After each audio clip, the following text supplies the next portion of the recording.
If you're Korean, you will definitely know Sun. He's been on so many TV shows recently as a, like you said, everywhere, Peter, these days. Historical commentator. No, it's all reruns, Sun. It's not any new filmings. It's all old stuff. They're just putting it on again and again. For those reruns? I think you can get paid if you join some kind of association, union, right? A union. I wonder, Sun, if you also are part of that union, there's like some 방송, I don't know what it's, 실업 something or other. Did you join that for rerun, like money? As far as I know, there are a couple unions that we can different join. ones. Okay. But if you sign up the membership there, right? Yeah. Those broadcasters, they don't use you. Oh, really? Because they have to pay you the reruns. Unless you're really super popular. Wow, that's interesting. I didn't willing to sign up for the membership? I did, yeah. Because you did? Yeah, because like some other foreigners did it as well. Because they were like, you just get paid. It's not a lot, but you get paid a little bit for the reruns now and then. What kind of percentage do you share with your company?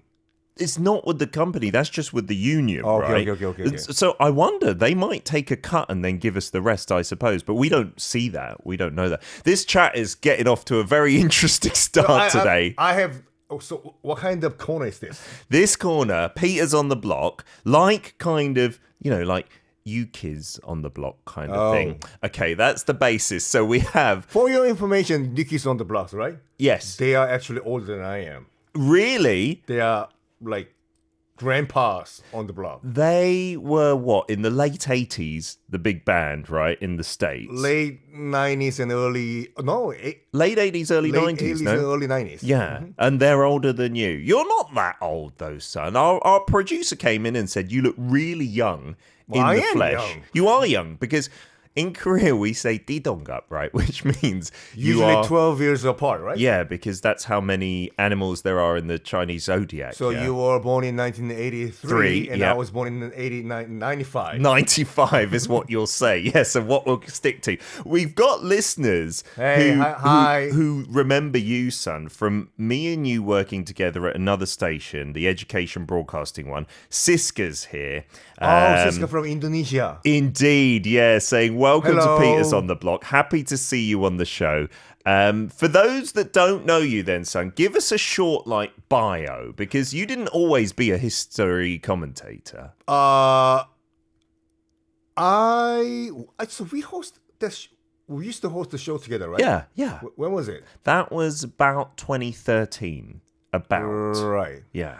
So I was in the English teaching education for more than 10 years. Wow. With Peter. Okay. When did you start that? Because it was much before we worked together. Sure. I started working for EBS, when was it? 2002? Oh, wow. Around the World Cup. Right. Okay. More than 20 years ago. Okay. That is crazy. And I quit teaching about 10 years ago. Okay. So it's been 10 years since you shifted over to history. No, that's not the case. No. I've always in the historical field. Okay. For more than 30 years. Really? Mm-hmm. Why didn't I know that when we were doing the English education? You're not interested in me. No, I remember that you would do some podcasts based on China and history and stuff like that. Mm-hmm. Was that something you were always interested in? I was in show business before I joined the EBS, You studied film directing in the States, right? That was my major. Yeah. Film directing. Uh-huh. And so I went to college in the States, right? Uh-huh. So film production was my major. Yeah. And when I was in LA, when I was in Hollywood, virtually, I had a chance to meet really renowned Korean historical movie director. Oh, wow. Shin Sang-ho. This is old generation. Right. Okay. For those out there who might not know the director, he was kidnapped by Kim Jong-il and Kim Il-sung. Oh my goodness. North Korean dictators. Literally kidnapped. He was literally kidnapped in Hong Kong by North Korean spies. Right. It was back in 1974 or 5 or something like that. Right. And he was forced to make propaganda films in North Korea. Wow. For Kim Il-sung and Kim Jong-il for more than 10 years. What a story. And then he was released? No, he escaped. Okay. He ran away. Wow. And he managed to land in the States. And then you met him. I met him. Wow. And I said, director, I'm a student from Korea and I'm studying English. I'm studying movie making here in Hollywood. Yeah. Would you be willing to give me a chance to work for you? Yeah. And he said yes. Amazing. So you worked under him for a while? For more than 10 years. So I was his last assistant director before he passed away. Goodness. In the States for that time? In the States. Not in Korea? In Korea as well. Oh, wow. Well, he passed away in Korea, and I was I was right next to his bedside. Goodness gracious. I did not know this about you at all because, me and Son, we hosted the show together. Son likes alcohol, so we got wasted together oftentimes. So he was my supervisor and my director, right? And I was his assistant director. Sure. And he was always like, Son, if you want to be a movie director, right, you really have to know lots of stories. Okay. Basically, after all, movie director is the person who tells lots of stories, right? Sure. And the best reference in terms of learning stories, right, is history. The real story. A real story. Wow. So that inspired you to get into history? So when you hear history, what comes into your mind? I used to think, that's so boring, right? I'd fall asleep, and that's not one of my favorite classes. Even in the UK? Even in the UK, yeah. But to be honest, I had a really good history teacher when I was 15, and so I got a bit interested. My dad also loved history, especially war history. And the UK... Oh, yeah, your father was in the army. Navy, in the right? army. And so he loved that kind of thing. And he loved the Korean War history as well. And, in the UK, we've got lots of history because of the empire and kings and queens. Right. So it's, I guess, relatively interesting. So he was always saying to me like this, Son, if you don't know nothing about the Civil War, I mean, the U.S. Civil War, the background and its history, right? Yeah.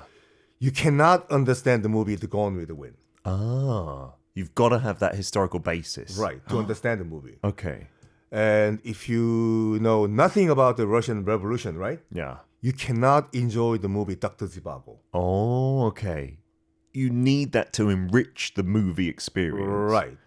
And if you know nothing about the Japanese the Meiji Revolution and those recent contemporary Japanese history, right? Yeah. You cannot understand why the Imperial Japan attacked Pearl Harbor. Okay. So not just with movies then, but with life events. Sure. It really is an amazing basis. History is about you and us, right? Just in the past and learning from... I do a lot of that show that has made me relatively famous is Polgobossen's Hegesa, that naked world history. Sure. And to be honest, I've learnt more through that show than I did in school, by far, because they have a professor who talks for 4 hours on one subject. Right. And so through that, you do learn, wow, everything is kind of connected. And it's kind of a different story, but Kim Yong-man, right? Yes. He was on the show, right? Yeah, he's the football guy who I film with, and he was the first guest, actually, for our Pieces on the Block. You were on his show talking about football recently, right? I know nothing about soccer. You always say I'm a Manchester United fan deliberately, which upsets me. So what were you talking about on there? You're going to say I'm a Man United fan again, aren't you? I mean, you are the supporter, right? I'm an Arsenal supporter. I don't know the difference between Manchester United and Arsenal. They're all soccer teams. They're all soccer teams. So do you know anything about Son Heung-min and who he plays for? No. So what did you talk about? Well, I know there are 11 players in one team. Well done, son. And one manager. One manager, yes, that's very good. So what did you talk about on his show, his football show? They were asking to me to tell them about the historical backgrounds about those two fierce competition between certain countries, right? For example, like Korea rivalries. And Japan, and the UK and France, right? Okay. So they asked me to tell them about the historical background of those competitions. Sure. And so you were looking at the history behind that, right. Which is not sports related, 100 Years War and things like this, and Japanese occupation, blah, blah. If you really hate one certain country, right, and you can't have a really actual war against the country. Yeah. And soccer is the good answer. Right? That's a nice way. Vicarious pleasure. Absolutely. Like blood, sweat, and tears between the players and whatnot. This is so interesting. I don't think we've answered one question from the script so far, so I better get to it because our writer will be very upset if I don't ask you some things. My senior writer, Kim Jong-hee, who's unfortunately not here today, said her husband is a massive fan of yours and that Korean men love Sun Kim. That's really sad. Have you heard that before, Sun? Like, are you popular among men, like Korean men? I think I'm quite attractive, right? You're very handsome, of course. I'm good looking. Yeah. I'm relatively still young. Yes. And why don't those ladies love me? So that's your question. Not why do men love you, but why don't ladies love you? I love you, son. I've tried to get you on this show since the very beginning, but because you became more and more popular, it's been very difficult. And I really wanted to have like a history corner. I didn't know Kim Young-man 선배님, he can speak English. He was speaking Korean, of course, son. Most guests on this corner do speak Korean, and I will translate. Yeah, it's not as smooth, but yes, he didn't speak any English on the show. And who are the listeners? The listeners are, so ARIRANG Radio, this is interesting. I get to teach Sun about ARIRANG Radio. They are abroad. So what ARIRANG's mission is to take Korean culture and spread it across the world. Right. You know, other stations like the EFM on the traffic broadcaster, that was for foreigners in Korea. So very different like missions, right? So what we do is tell Koreans abroad, but also foreigners abroad, like the attractions of Korea.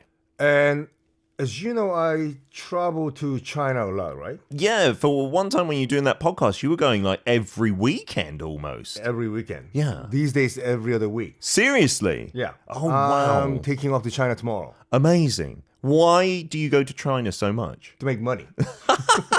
So over there, what are you doing? Like, I know that sometimes you even lead tours of people on like historical things. That's usually mostly what I do. Wow. So take a group of tourists. Right. I lead a bunch of tourists to certain historical spots in China. And explain about the historical backgrounds about the spots. How did you learn about those things? Because I read.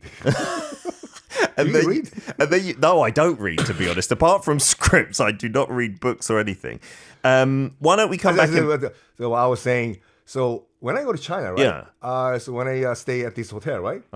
And ARIRANG TV was on the TV. Just randomly in hotels around the world. Yes. So it's kind of, I think originally it was supposed to be like BBC from the UK, NHK from Japan, right? Like to be our mouthpiece to the world. So the TV is much more famous, I will admit, than the radio. But the radio, so like people actually watch and listen to ARIRANG. Yeah, because it's on in hotels, you're right. And it's on airplanes, on certain planes. We'll get to, actually, who you're curious about, our listener questions in a little while, son. Many of them do know you, because a lot of our listeners, despite not being Korean, they watch a lot of Korean TV with subtitles and stuff like that, so they've seen you on many things. We do have some questions from our listeners. Leon in Singapore asks, what is your favorite Korean historical film or drama? Okay, I strongly recommend those who are watching or listening to this segment right now have a chance to watch 태극기 휘날리며. Oh, that's the one with Wonbin, right? Wonbin and Jang Dong-gon. Yes, that's cool. Maybe just 태극기 in English, maybe? 태극기. Okay. You can understand the brutal and really crucial and really heartbreaking the reality about the Korean War. Yeah, that's a great film. That is another tearjerker as well. Right. About a couple of brothers. I don't want to spoil it.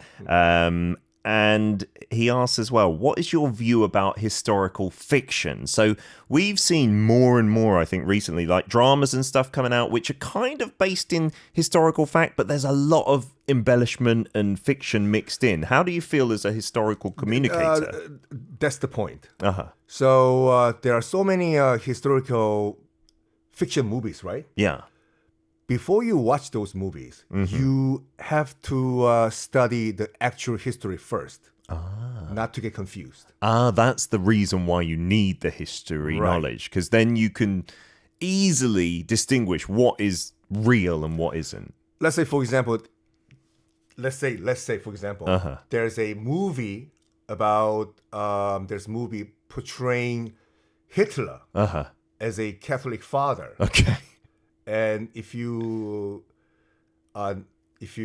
don't know about the actual history and then World War II, right? Yeah.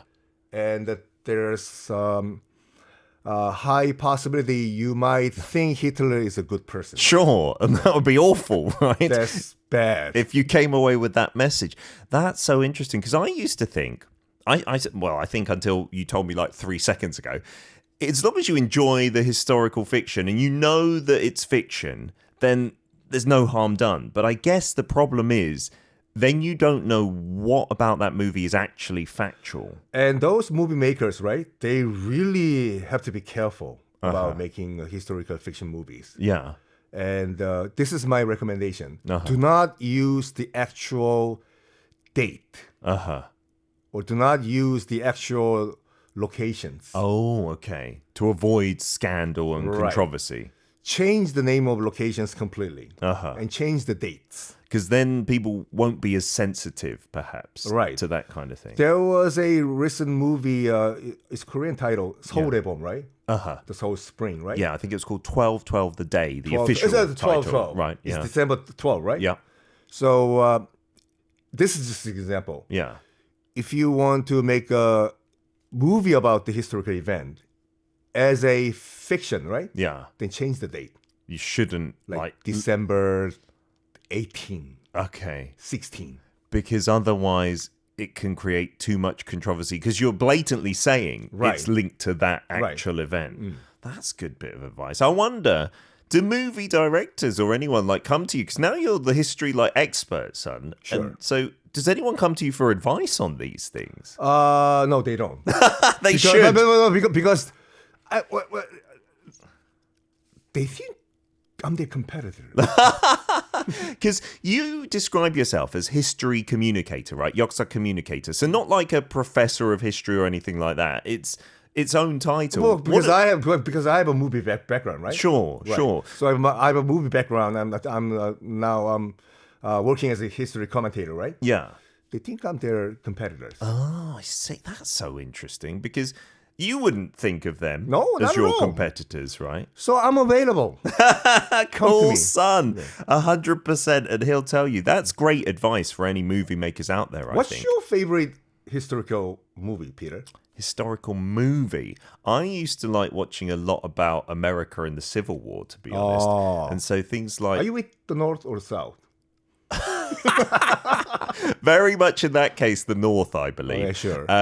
But if I have to think of the UK, it would be Braveheart. But that, with Mel Gibson, William Wallace. So being a Scottish, right? I'm English. And so I, though, as a young boy, was very much, a fantasist. So I thought, oh, that's true. What terrible English people, blah, blah, blah. My dad would get so angry watching that film. He'd be like, Why? He'd be like, that is completely false. England didn't do this, this, and this. And William Wallace was bad for this, this, and this, because he was very patriotic, fighting for the British and being in the army. So it kind of gave me a balance. That's not what Sir Ferguson thinks, eh? Alex Ferguson thinks that William Wallace is God, maybe. Yes, right. Yes, as he is Scottish. Do they really hate each other? I mean, English and Scottish? It's hard to describe, because Korea and Japan is very much, that rivalry, and it comes from the occupation. How about Welsh and Irish?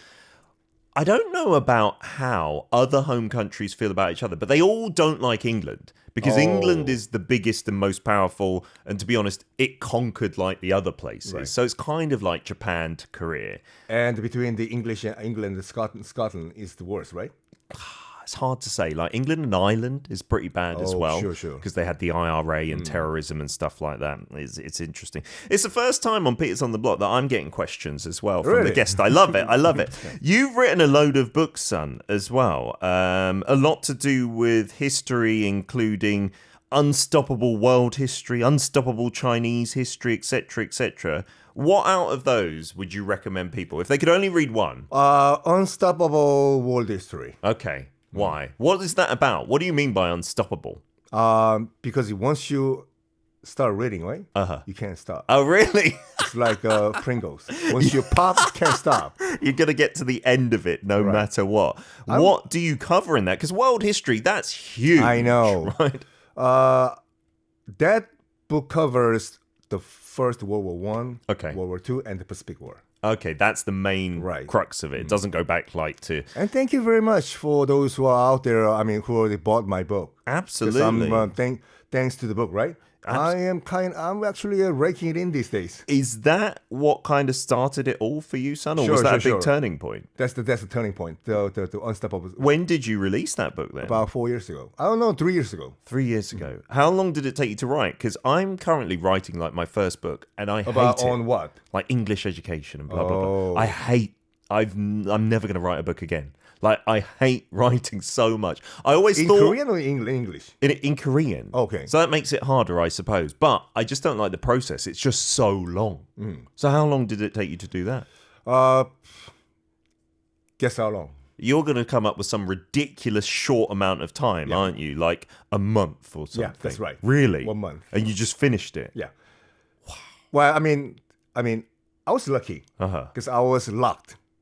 Because of the COVID-19. Oh, okay. So I was locked for about 2 months. So you had to like focus on this. So I was like, hey, I'm locked down. I can't go anywhere. So why not just write a book? That was the thought process. Right. And then you just writ it and it came out like that. Sure. That's and that was my turning point. That's so... No, but I saw... You didn't buy the book, right? Of course not. It's in Korean, isn't it? It's in Korean. Yeah, so I can't read Korean books because that would take me You're forever. writing book in Korean right now. Yeah, I can't write in Korean either. The publisher is going to get a shock soon. But that is a brilliant thing because Koreans have an appetite, I've really felt, for history. And not just history, but any broadcasts that are educational and entertaining, like some of the things that we've been on. That show that we were on recently, that Sherlock, like... Oh, yeah, Sherlock, 4 different perspectives. Yeah, and so you were one of the historical experts speaking, and we were talking about King Sukjong, was it? Yeah, it was a Sukjong. I'd never actually heard of that king. I'm really embarrassed to say, like, my knowledge of Korean history isn't great. But... those kind of shows are so popular because Korean audiences, they want to learn something while being entertained. So Korean folks in general, they are really interested in history. Yeah. But there's a huge barrier between my interest and reality. Okay. Because, the terms and those things, right? Yeah. They're so... expert-oriented. Sure, you can't understand, even if you're a native Korean, like a lot of the texts and stuff like that, no one's out there, telling about those, terms and explanations. So I was kind of really mad. So I went to the library and found it out myself. Oh, wow. Because you were curious about it. So I been through that, the difficulty, right? So I know how they feel. Yeah. Those novices. Sure. Who, those non-historical experts, right? Yeah. And they're willing to learn about history. And you got to go through these steps, which I've been through before, to understand the history. And they really like it. Yeah, to go and understand those terms and stuff and make the effort. But the way you explain it is so, like, general audience friendly, right? You don't try and make it difficult to understand. If something is really difficult, right? Yeah. That's not good. You don't want to do it, right? Like, that's instinct, I think. One of the things I really hate about those scholars, I love you guys. Yeah. They want to show off. Sure, that they're intelligent or something. I know this, but you don't know this, right? Yeah. And we're different. And so you don't like that. And you don't know what these terms mean, right? I know. So that's not the point of education, right? I think education, you're meant to make it accessible to as many people. Right. Should I describe that as a slobby? Slobby? Sloppy. What's sloppy? Snobby. Snobby. Yes, that is definitely snobby. That has been thought about academia, though, for a long time, not just in Korea, in the West as well. But I assume with Korean history, that is a really tough barrier to overcome. That's one of my goals, to tear down that huge academic wall between novice and experts. To be honest, even with your English teaching, it was like that as well. You were trying to make it fun and accessible, understandable for everyone. Speaking of teaching English, I don't think I really taught English. I'm not qualified to be a teacher. To be honest, yeah. To be honest, what? When we were doing the show, it was the first time I'd done an English show like that because it was more about entertainment. And you taught me that, and I've said this on some other shows before. You taught me the importance of making something entertaining, right? Educational is great, but if it's not entertaining, many people are just going to turn off and not want to watch or listen. So that's what I'm saying. I wasn't a teacher. Yeah. And so weren't you. No, I wasn't. You're right. Thank you for pointing that out. My publisher, again, is going to be very cross now. We're back for part 3. Pieces on the Block with Sun Kim, the history communicator, but also broadcaster. He claims he wasn't an English teacher, but I am not a teacher. He was on education broadcasting for more than a decade, much more. And you had so many fans because they appreciate entertainment makes education easier, makes learning easier. We were something on EBS. We were something. That's a good way to describe us. That's it. We were something. It was a popular show as well. Right. I really enjoyed doing that. We got some more listener questions. Leon again, who's very interested in history, I think has a Chinese background, lives in Singapore, says, how do you feel, son, about China claiming things like kimchi and hanbok as their own? Because in Korea, that is such a hot potato, right? If China say anything like that, we get terribly mad and cross. Right. Do you know the Hong Kong actor Chow Yun-fat? Yes, what's his name in English? Chow Yun-fat. I know, the kind of chubby guy in his older days. Sure. Anyway, there's this Hong Kong really famous actor, and he said once, I come to visit a lot Korea. And whenever I go to Korea, I always eat kimchi bokkeumbap and kimchi jjigae. Okay. And I'm Chinese. Well, Hong Kong-based Chinese, right? When I come back to China, I don't see anyone eating kimchi and kimchi jjigae. Yeah. And then explains a lot. In response to that kind of controversy. What a great answer. Right. That's a brilliant answer. So that's really intelligent way of, dealing with those stupid, saying, right? Yeah, with those claims from China and stuff. And that's also a good way for maybe even people from China looking at that interview or listening, because it doesn't offend them too much either. So say this, whoever gives that the stupid that kind of claims, right? Yeah. So whenever you come to Korea, you get to have a chance to eat kimchi jjigae and kimchi bokkeumbap, right? Yeah. So think about it this way: when you go back to China, do you usually eat kimchi and kimchi jjigae and kimchi bokkeumbap? And it's the end of the argument, maybe. The end of the argument. And the same with hanbok, I suppose, right? Do you wear hanbok in Beijing and Shanghai? Yeah, do you wear it at the palaces? That's a great way of dealing with it. I absolutely love that. Siska says, but history sometimes, I guess as well as educating us, can sometimes kind of prank us. Like we find out that some history was perhaps not as it was. There's a twist in the plot with Indonesian history. And that's one thing I always had with history. How can you be sure? Because it's the past. Right. And even with technology now recording things, you still can't be sure that it's completely true. So how do you tackle that when you're looking into history? The fact that it might not be true. You gotta use your imagination. Okay. That's why written records, right? Are really important. Okay. To understand and track down the reality in terms of the history, right? Yeah. And if there are huge gaps in between this event and that event, right? You got to really use your imagination.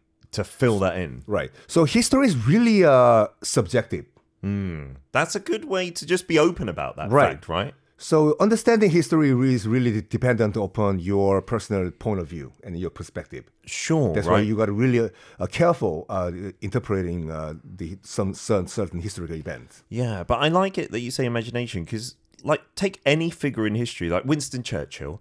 There are British historians that will argue about what he was like, and none of them have ever met him before, but they will argue based on the written records and like videos and stuff like that. I think this way, Winston Churchill, right? Yeah. Do you respect him?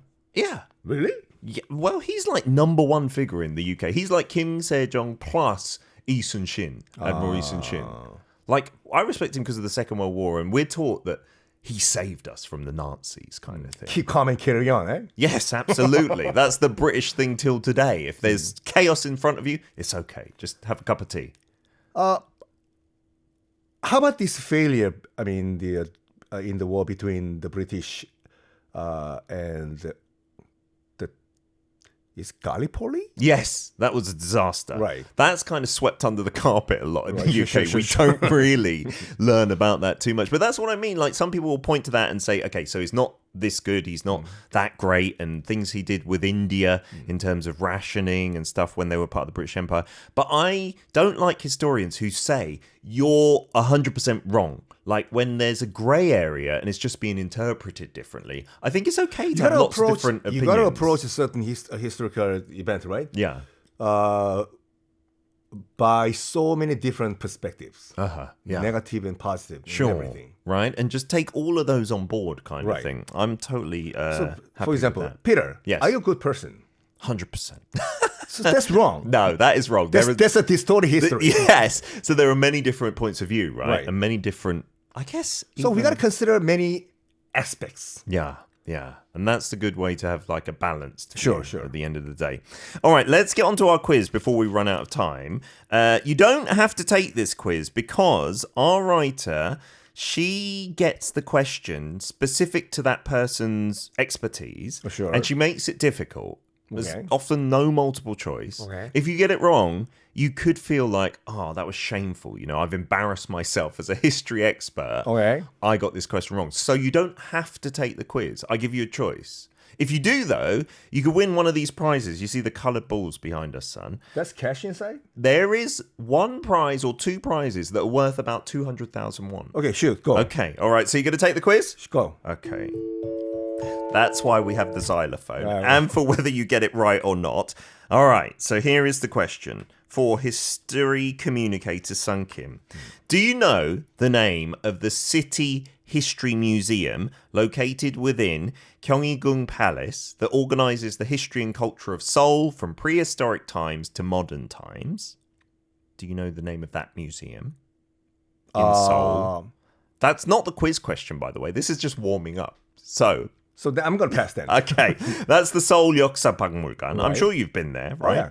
Oh, yeah. I'm the curator there. You didn't come up with the name of it. Okay. Well, here is the actual question. So then you, as a curator, what does that mean? What do you actually do in that role then? Explain about the Oh, you take people around? Place, sure. Oh, nice. You do that regularly? Yeah, on a monthly basis. Fantastic. I want to join one of those tours. But then here is the question that you certainly shouldn't get wrong, son. What is the entrance fee for adults at the Seoul Museum of History, the Seoul 역사박물관? Free. Is that your final answer? Yeah. You sure? Yeah. If you get this wrong, you might have to give up all your jobs as a historical communicator. Free. Well done, son. Yes, he gets it right. Well, no, it's not. Give me the cash. It's not cash. You have to choose. So it's your fault if you don't get the 200,000 won prize. Many prizes are worthless. Okay, it's just a yellow ball. Yeah. Let's open it up. Pop it up. See what's inside. Don't blame us if you get a rubbish one. What does it say? The best host on the ARIRANG Radio. Yep. Peter Bin's signature. And I am more than willing to give it up. No. I will stick to that promise, and I will write you an autograph bit of paper. So sometimes, son, this is working the contract you can sign right here. I got to put it on the back of the script. These days, son, you might not believe it, but some people come up to me and ask me for my signature now. Oh, yeah. Right? I mean, you're everywhere these days. Back in EBS days, no one ever did that. So I'll do what I do with regular people. So what's your name, sir? My name is who should I address it to? My name is Bond, James Bond. James Bond. Okay, to Bond. Good luck in your life. Yeah. I'll be serious now. Son, before you go, what are your like goals for the future then, moving ahead? Because you're so big on TV and like you said, you're taking tours to China and whatnot. What do you want to achieve? I mean, I lived long enough. I mean, to kind of get a glimpse of what a life is, right? Uh-huh. And for those who are out there listening to the show, as your the person who lived longer than you are, do not think about tomorrow. Do not consider tomorrow that seriously. Wow. Focus on today. And as a history like expert, what about yesterday then? Yes. Should we like focus on yesterday, like things that have already happened? What do you think about that? Just let it go. Okay. So do not regret about what's already done. Or tomorrow. Don't worry about that. Don't worry much. tomorrow. So focus on today. If you have a really happy and fulfilling today, right? Yeah. And you have a better tomorrow. Oh, that really is connected. Right. Have a good today and you'll have a good tomorrow. Better tomorrow. I love that. What a good, wise thing that I didn't expect from you. I mean, that's really touching, right? Yeah. But why aren't those ladies following me? That's the bottom line. Why don't ladies like Sun Kim? Tell us. I'm sure many of our lady listeners do actually really love you as well. We've got fans saying you should bring a Man United poster and get Peter to sign that instead. Sure. Where is it? Never ever do that. Son, thank you so much for finally coming on the show. It's really, it's done? It's done. That's an hour of us together. Oh, wow. And we learned a lot about you, about history Not and everything. Yet. We'd love to have you back anytime. If you like start running out of work, give me a call and you could be on the show every day. Okay, we would love to have Well, that. thank you for having me on the show. No, good luck in the future, son, and we'll hopefully see you again soon. Sure. Thank you so much.